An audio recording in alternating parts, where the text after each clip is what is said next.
Views and opinions expressed in this episode of the Psychic Chat Show are those of the guests and do not necessarily reflect the official policy or position of Gareth Lewis and the Psychic Chat Show podcast. Any content provided by our guests are of their opinion and not intended to malign any religion, ethnic group, club, organisation, company, individual, or anyone or anything.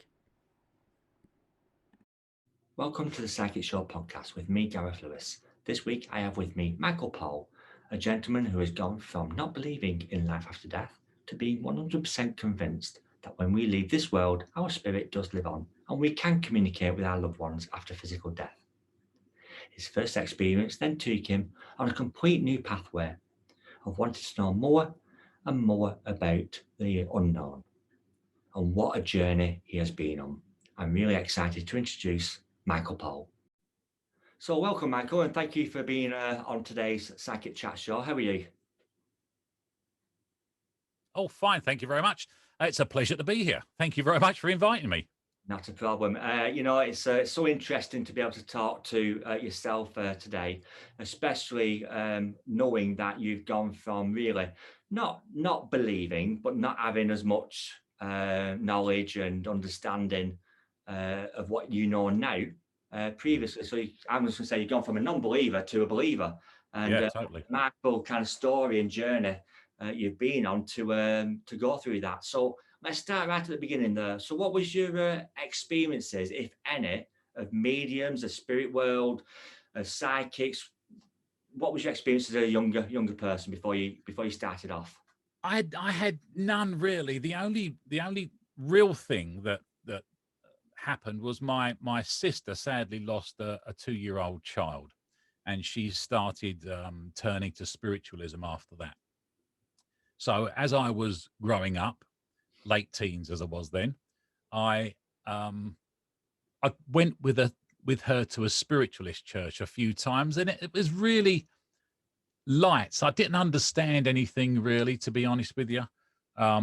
I didn't see or feel or hear anything. I went to a couple of seances.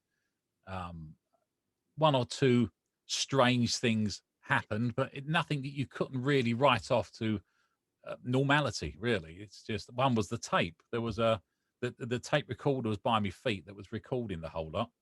And there was a heartbeat on the tape when we played it back. Right. Whereas it wasn't there to start with. It was a fresh tape. Right.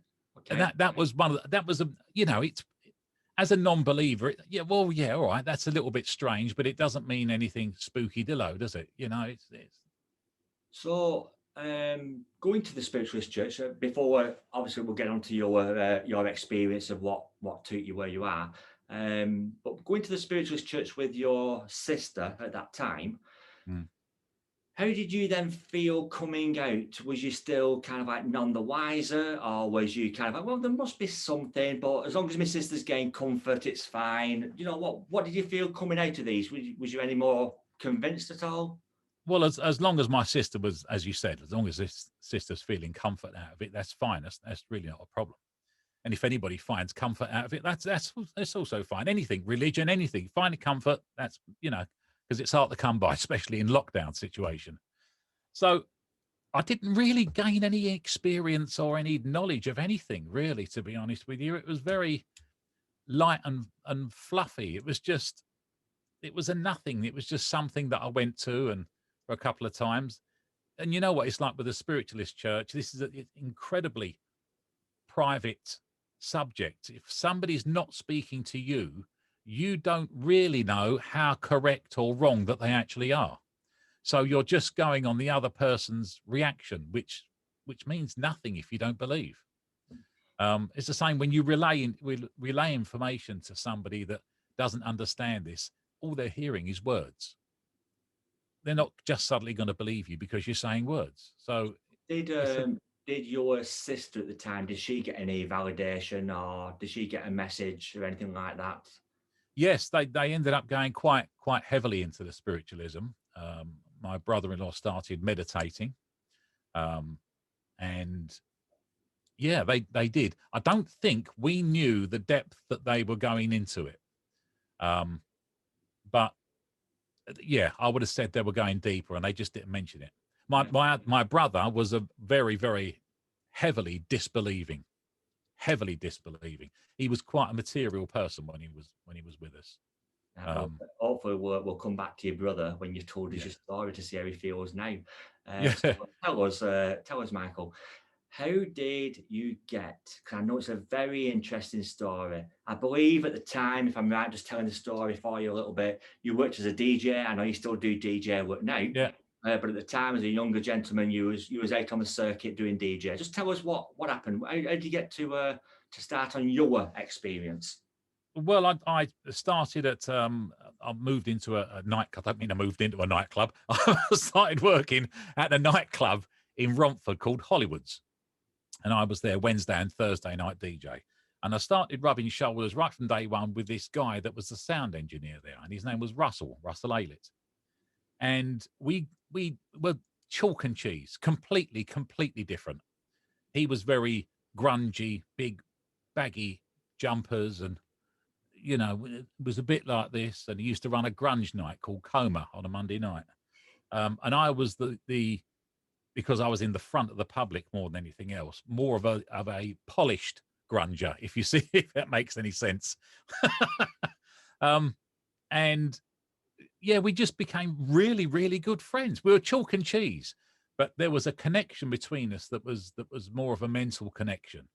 He only had to look at me and I knew what he was thinking, and vice versa.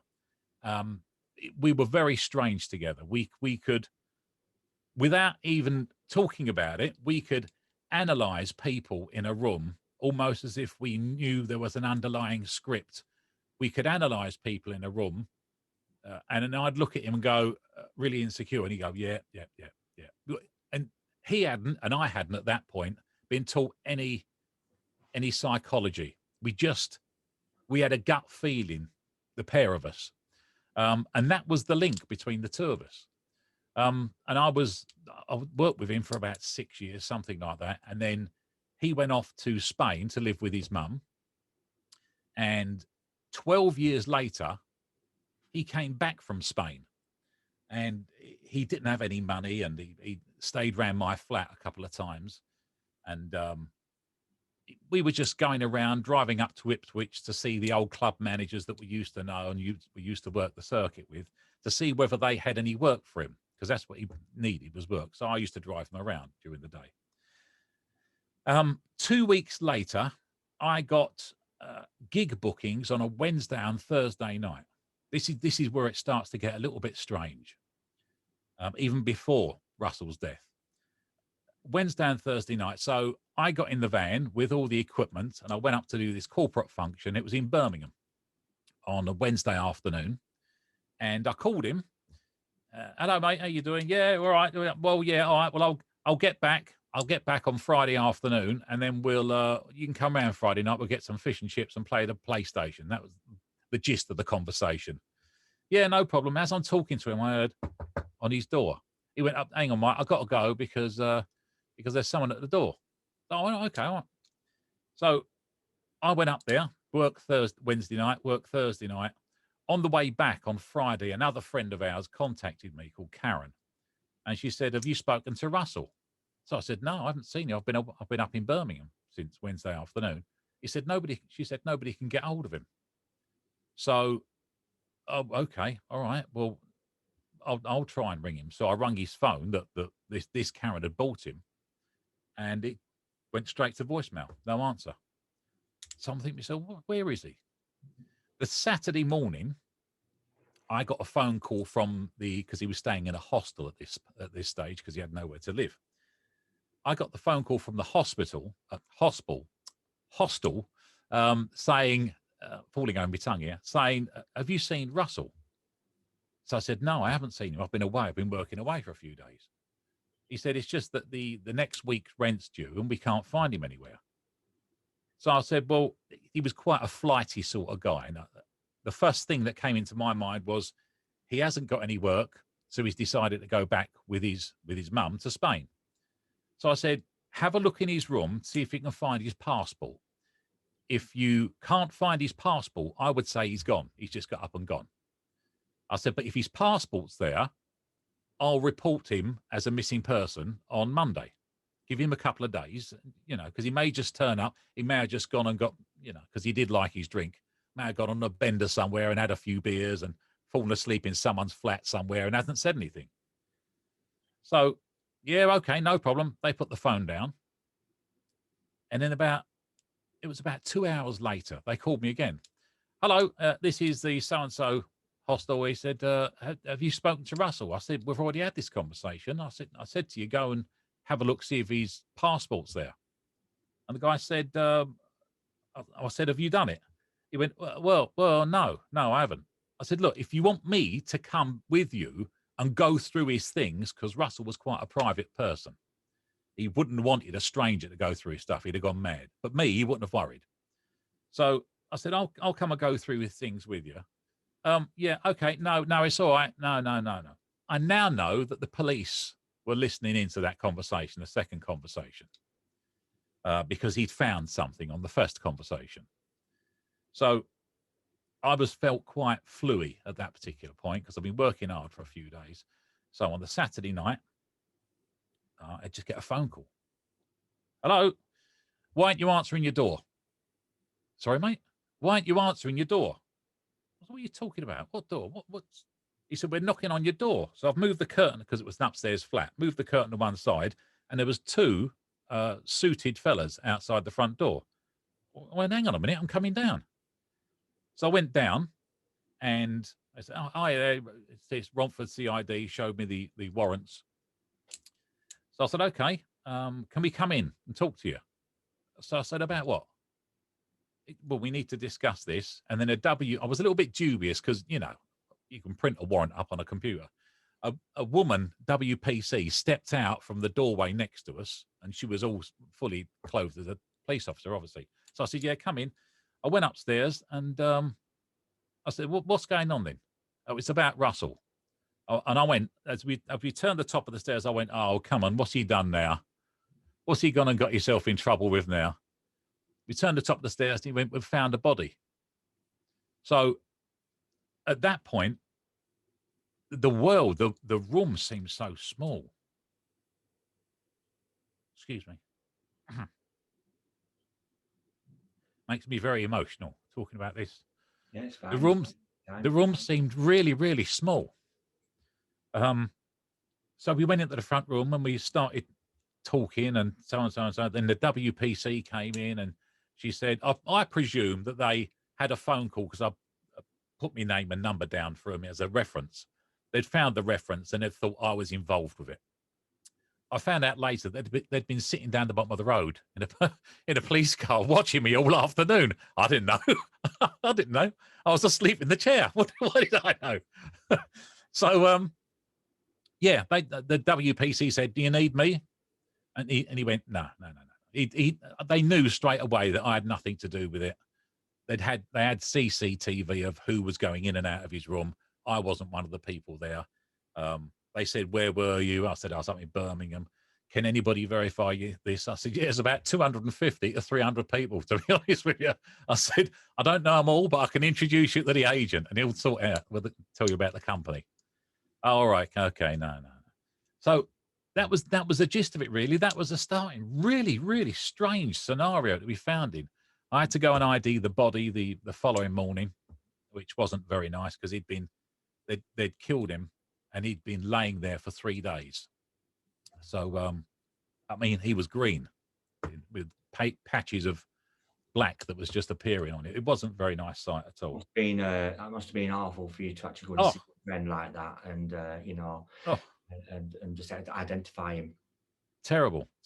I can't explain it to you. Yeah, and I know it's like a while later, you was back in your job, in your club, and a lady approached you. Yeah, I was getting strange things appear in photographs, orbs. I now know they are. It was little white circles. It started off with 1 or 2, and then 3 or 4, 10, 15, and in the last one there was hundreds. It was just all over the photograph. So at the same time this was happening, a woman was queuing up to ask for a request.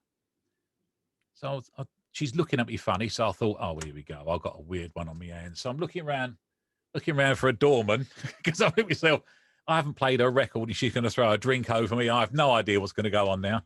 The two women in front went and she came up. She said, I've just been asked to come and talk to you. So I said, okay. And I'm thinking strange, but go on, go with it. She said, have you got anything turning up in photographs recently? Any strange things? And I went, no, because I'm still in denial.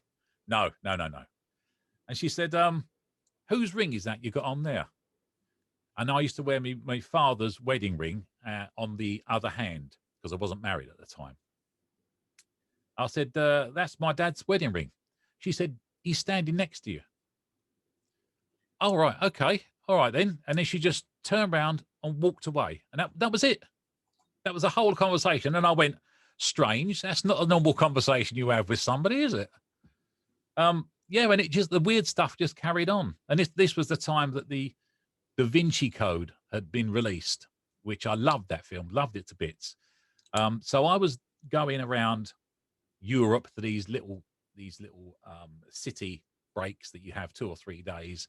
And I went to Florence to see the Uffizi Museum, where Botticelli's Birth of Venus is.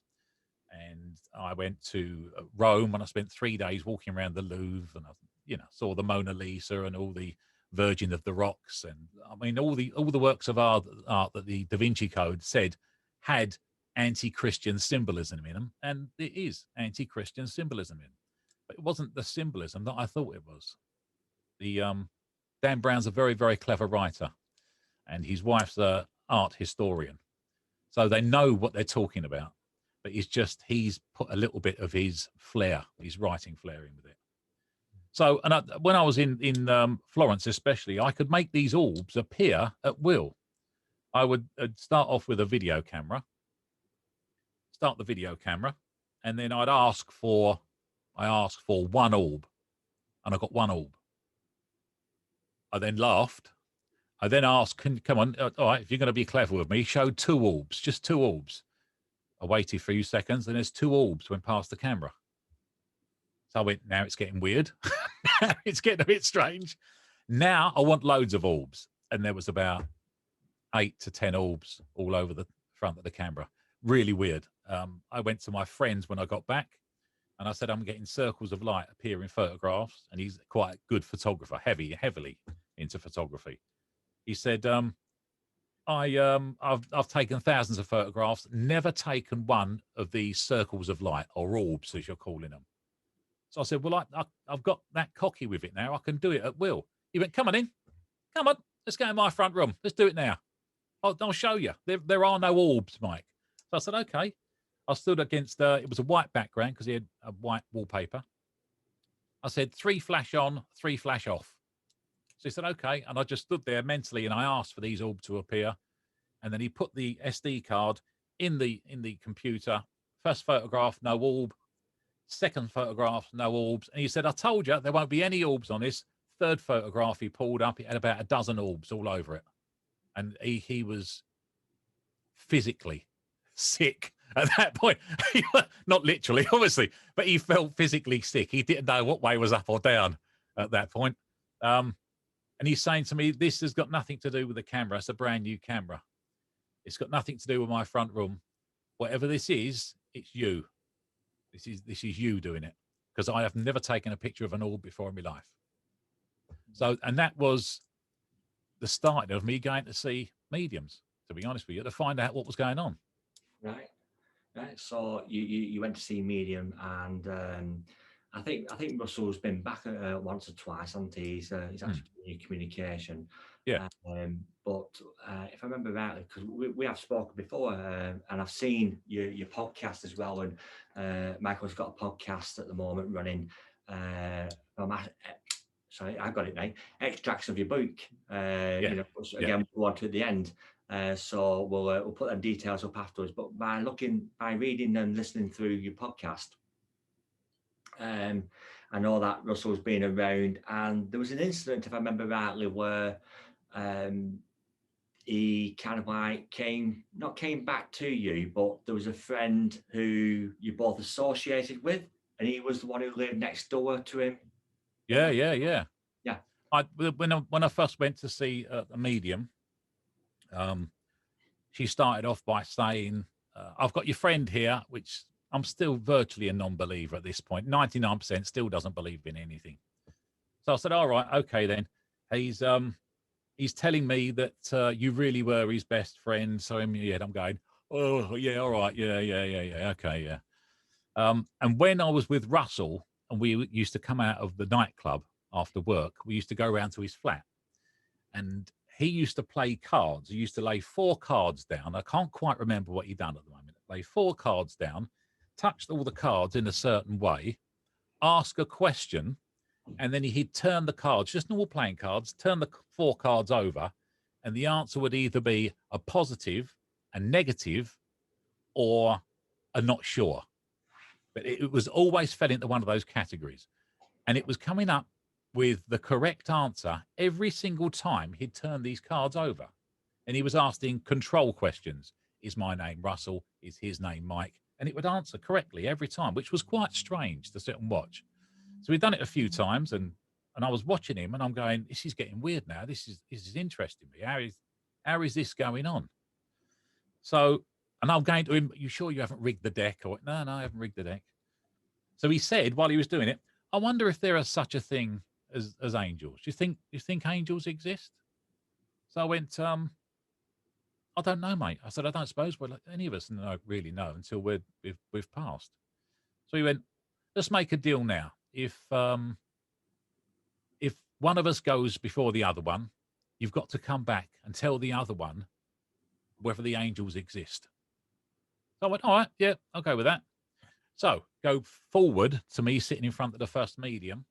She said, I've got your friend here. Yeah, he really was your best friend. He's telling me to tell you angels exist. And at that point I went, it was a password. It was the password. I'm getting quite emotional again. That was your kind of validation, really, wasn't it? You know. Yeah, it was a slap around the face. Absolute slap around the face. And it wasn't the only one. It carried on from then in quick succession. She told me where he died, who done it. Another medium told me the names of the people that were in the room without knowing anything about it. You got to remember, about 2 years, a year and a half had passed since then, since it happened. I'd gone in under assumed names with mediums. I was looking for earpieces because this was too accurate, far too accurate. There is no possible way this can be done. And it just blew me away. It really did just blow me away. So she said, the medium, someone's going to contact you in a little while, in a couple of weeks, and they're going to offer you a job in a film. So up until recently, I had the tape. I don't think I've got it anymore. I openly said, oh yeah, of course, love, because I Romford dance at the Brad Pitt, and I like this, and you could hear me laugh in the tape. You could hear me laughing. So she went, they're going to it's going to be a fella that you haven't spoken to for 20 years, and he's going to offer you a part in a film. So I said, yeah, okay. So I come out of there and I'm sort of shrugging it off, but the Russell bit and the angels exist still bothered me. It stuck in my head. There's no way in God's earth you could ever stumble across that.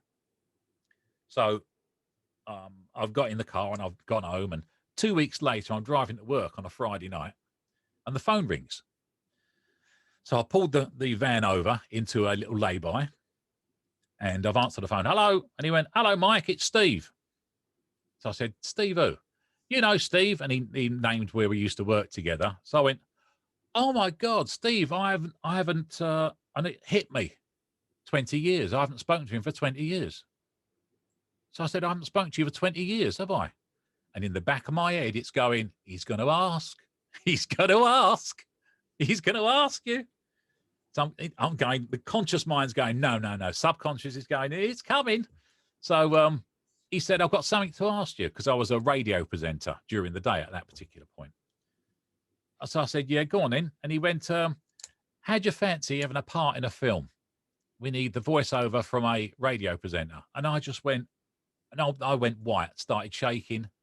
I went, yeah, and arranged to see him and the director, and put the phone down. And I just, again, it was another slap round the face. It felt like somebody was trying to wake me up to what's actually going on. And I was, as I say, I was heavily into Da Vinci Code and done loads of research. I went to see the director, and he said, "Has Steve told you what the film's about?" So I said, "No, he hasn't said a word." So he said, "It's an English Da Vinci Code," and I went, "I've just been researching this for the past 6 months," and they wouldn't believe it. They thought I was just making this up. But yeah, it was very, very strange time. On the first night shoot of that film, I found myself on set with a guy called Errol, who ended up being quite a good friend of mine. And Errol said, "How'd you get involved in this?" So I said, "Oh, well, it's a strange story, really, Errol. This is in Basildon, about 10 miles away from Romford, where it all happened." He said, I said, "Well, strange story. I had went to mediums. They said this, they said that." I said, "Then Steve called me out of the blue and I found myself here." I said, "It all started," I said, "really with the murder on my best friend in Romford." And he looked up like that because I told him the name of the hostel. And he said, "What was his name?" I said, "It's Russell Aylett." And he went, "Mike, I was in the room next to him. I was the one that raised the alarm." And I just went, again, another slap round the face. This ain't, what's the chances of this ever happening? It's not, is it? There's no chance. Millions to one. It's got to be. So, I mean, that is absolutely, like I said, it's just a fascinating story where I know in a previous episode, or in an episode which we've done, we've been talking about coincidences, that nothing's a coincidence.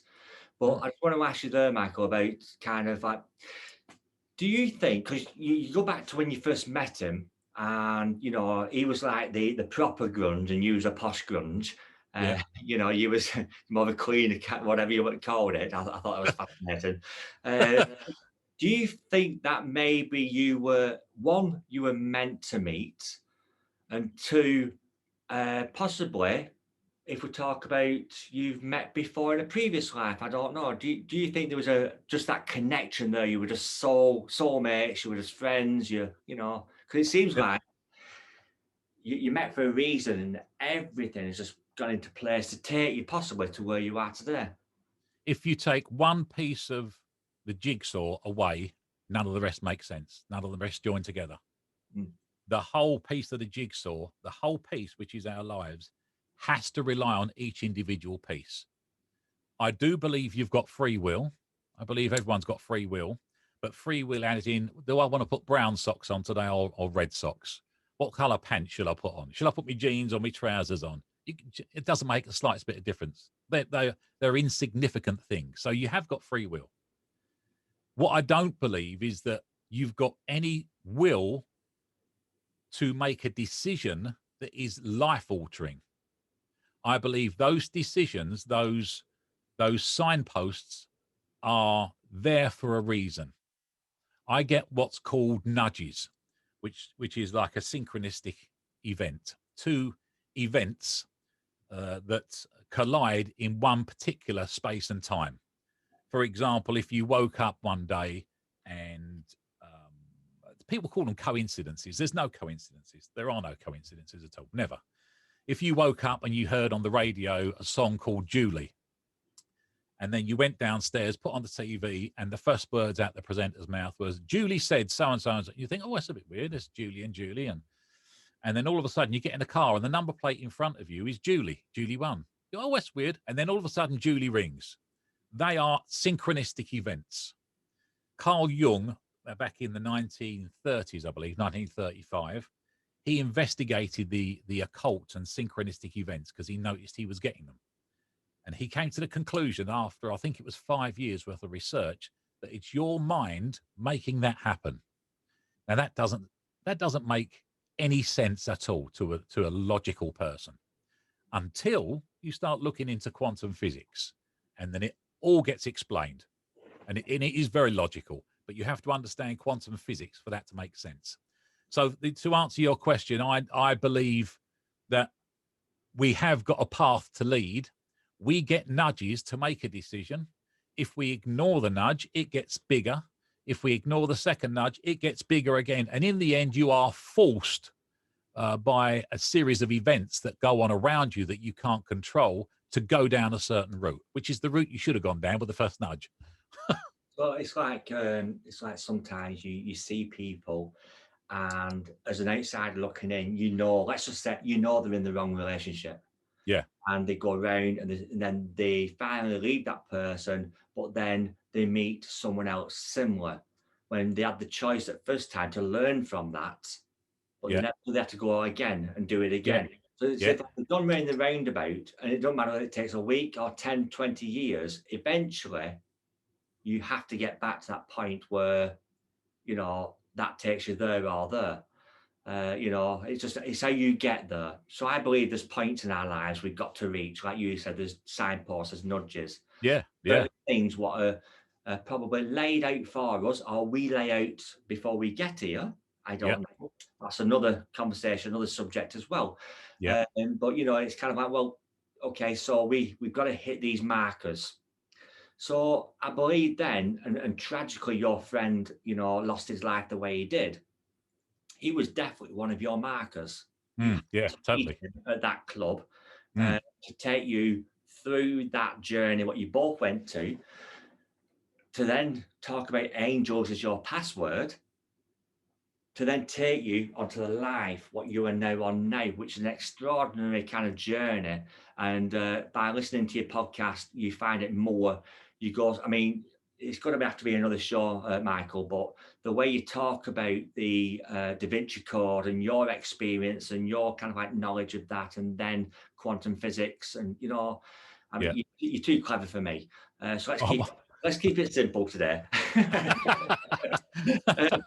I'll research before I get you back on next time, Michael, to what it actually means. But what you say, I totally believe in, and I don't believe there's any such thing as coincidence, but people who are listening to this and watching this now go, it's a coincidence, it's a coincidence. And you're explaining it, and it can't be, it's meant to be. No.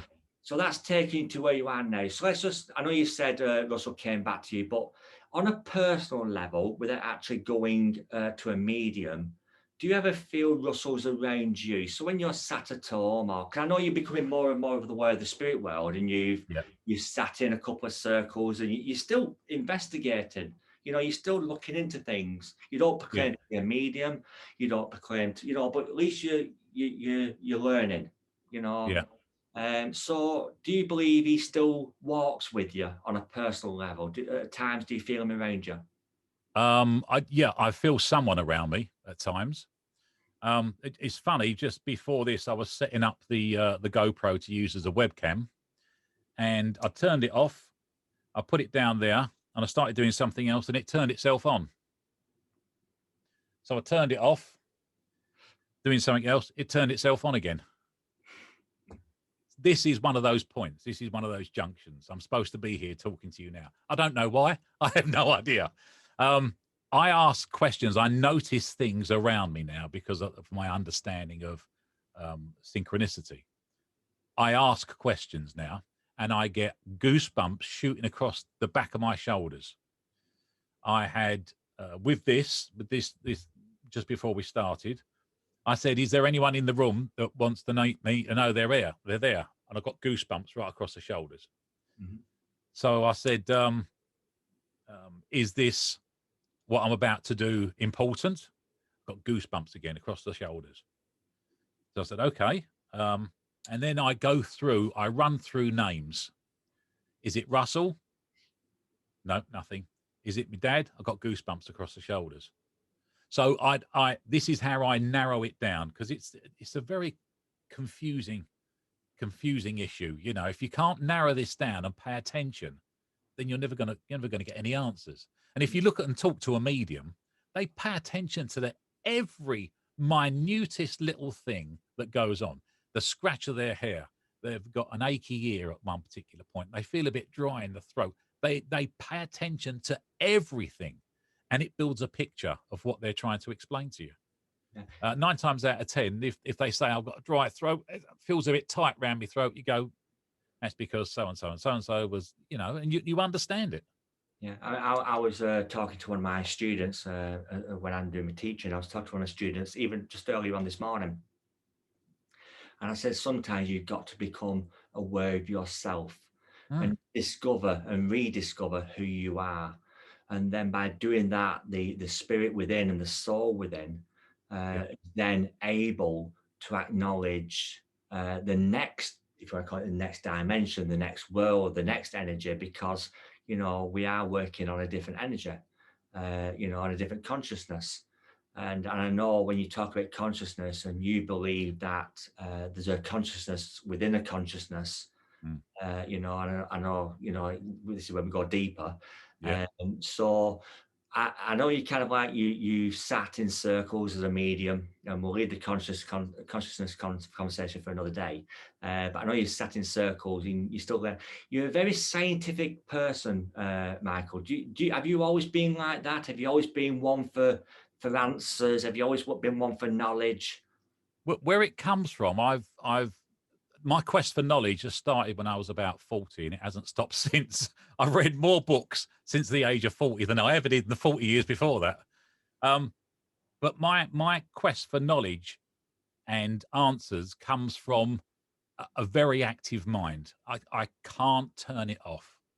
And if something's on my mind, I will keep going over it and over it and over it and over it. And I'll keep going and going until I get the answer. And then it's like a big switch gets turned off in me. I'll go, okay, right, I'm going to sleep now. And I just go, Bob, straight to sleep. But until that point, I can't drop it. That my mind will not drop it. So when you get things like the Da Vinci Code was saying with the bloodline of Christ, I could not. I lived, slept, and breathed that whole subject for years, and it wasn't so much a fascination as it just took me over. I couldn't put it down. I just couldn't stop. And is that where your because I've not reached the end of your podcast just yet, but is that where your podcast goes into? I know it's part of your book, so just explain what your book and your podcast about without actually going too deep into. I know it's very deep because I'm at a point now of listening to it where I'm thinking, right, if I don't concentrate here, you're going to Yeah. lose me. Because it's very knowledgeable and very scientific the way that you've researched. You've not just sat and looked at something and believed it. You've No, looked no, at no, no, no. it, you kind of like you've Yeah. questioned it. So your podcast, let's talk about your book and your podcast a little bit. So what's it called and what's it about? Well, the podcast is called Water into Wine because that whole water into wine thing in biblical history is a metaphor. It's an allegorical way of explaining something. Freemasons have been turning water into wine for years, or as they explain it, a rough cut stone into a smooth cut stone. You're making something more valuable, more intelligent, more understanding. Um, as in the emerald tablets of Thoth, the Egyptian, that they were written on the same phrase, on the same as above, so below keeps coming out in that. They were written with the same result. It's to turn yourself into something more valuable. And this is alchemy. Alchemy was never, ever about turning base metal into gold. It was done, it was accepted by a material person, and that's what they tried to do with it. But it goes back further than that. It goes back into turning yourself into something of a more worthy thing, that so you can transcend this material plane. That's the rough gist of it anyway. But it was never about material things. It was always about spiritual things. I said something what fascinates me as we kind of like start drawing to the end of this now, Michael, and I'm sure everybody who's listening to this totally agrees, I think, is you're so fascinating, but you're not just someone who takes something at face value. No, I can't. And you're someone who wants to. So going back to your experience, you see, when I pick up from it is this has happened, then this has happened, and it's been just been like you said, like a motion and a series of events. Yeah. But then you've looked into it, and because even back when you was younger and you and your friend Russell sat there and you had that pact between you, you know, even back then, before you knew anything, you still had that kind of like somewhere in the back of your mind, that scientific kind of like, well, Yeah. okay, if this exists, if there are angels, Yeah. we'll prove it to each other. And I think that's amazing, you know, but it's when people go out and they start shouting about things and talking about things that they've not sat and researched, you know. Yeah. And I think, you know, you've done that, and you've done that with your mediumship and your understanding now of, well, there must be something more than just this. Well, even the mediumship, that was just a situation that I found myself in. I was going down to a spiritual church just to see the mediums there, and to get even now or before lockdown, I was seeing as many mediums as I possibly could, because in my brain I'm going, there must be some route that they take. I still can't fully accept that this is all there. I know it's there. I've proved to myself it's all there. I've had the strangest experiences, and I keep having strange experiences, but I can't just take the final leap of faith and just say, yes, I believe 100%. So I've been seeing many, many mediums looking for a course that they take when they're explaining things to somebody. And just so that I can say, well, you know, he takes that course, so of course they're always going to say yes, or they are, what they call those questions. There's certain questions that they ask which they know they're going to get a yes to. Like a And leading when you, question. yeah, leading questions. And when you see people like Darren Brown do this, you can see, I can see it as plain as day that he's asking these questions, so he knows the route, and then he comes out with something that is private to the person he's reading for, and they look amazed. But it's not the way. It's not like that. It's not like that at all. Thing is, Michael, I just want to jump in there quickly before we do finish, because again, I explained before, you know, sometimes we go off on totally different pathways, and you know, we're running out of time and what have you. But even today, I'd love to be able to talk to Darren Brown, who says that psychics and mediums are, you know, the fake, and this is how they do it. But I'm never trained like he has. You know, I'm not as clever as him. I never sat and be able to read people and do the, if you want to call the magic that he does. I've seen him live, and I've seen him do the psychic live, and the information. I'm thinking, I wish I could give information like that. Yeah. You know, absolutely amazing. So it's kind of like, well, I've never trained to do that. So how do I do that then? If I, you know, so it brings up so many questions. So I'd love to be able to sit down and say, well, you tell me, you know, what you think I'm doing, consciously or subconsciously. You know, but a medium's job is to sit down and to not get answers off you, not to ask leading questions, not to call the key. Is just sit down and say, I've got this, and I know this. And that's the way, you know, I think a medium should work. And again, people shouldn't be complacent just to sit back and go, well, I can do this now. You know, you could have quite easily sat back and gone, well, but you still wanted to know more. You know, you investigate and not just sitting back and becoming complacent and going, yeah, it exists. You still kind of go, okay, well, how does it work? You know, so looking into the mechanics of it, which I just think is amazing. Michael, would you be willing to come back? I hope you're going to say yes to this. Yes, I'd love to. I'd love to. More about the other side of your work as well, or not work, sorry, your investigation. And you might lose me, and you might have to wake up, Gareth. You know what I mean? But so fantastic. So I mentioned before the book and the podcast. Can you just give us like, where can we get hold of that? How can we find you? That kind of thing. Well, if you type, I've got the podcast address here. Look, I just haven't opened it up yet. I'll put the links on our page anyway, and I'll put the links on as part of this podcast. But just for the people who are listening in, where can we find that? It's called the Water into Wine podcast. And if you go to anchor.fm /Michael-Paul ,2, you'll go straight to it. But if you type it in Michael Paul Water into Wine podcast on Google, it will just come up in front of you. That's a really weird thing. I thought I'd do a podcast. Yeah, well, about an hour. I'll speak about an hour, do the book, you know, to add a few bits to it. It ended up 7 hours of audio. And I had to cut it down into 20-minute segments because it was driving me mad. I don't know about anybody else. It's absolutely amazing. And like I said, please, you know, people watching this, listen to this, go to the podcast, download it, listen to it, whatever you need to do. It's absolutely amazing to listen. It's fantastic. And as I say, that's just you narrowing it down to 20-minute, 25-minute slots. Yeah. So is there a book as well? What follows that if someone wants to read the full book? Well, I've got manuscripts of the book sitting around me. I did release the book. It was a self-publication because of what's his name? Salman Rushdie.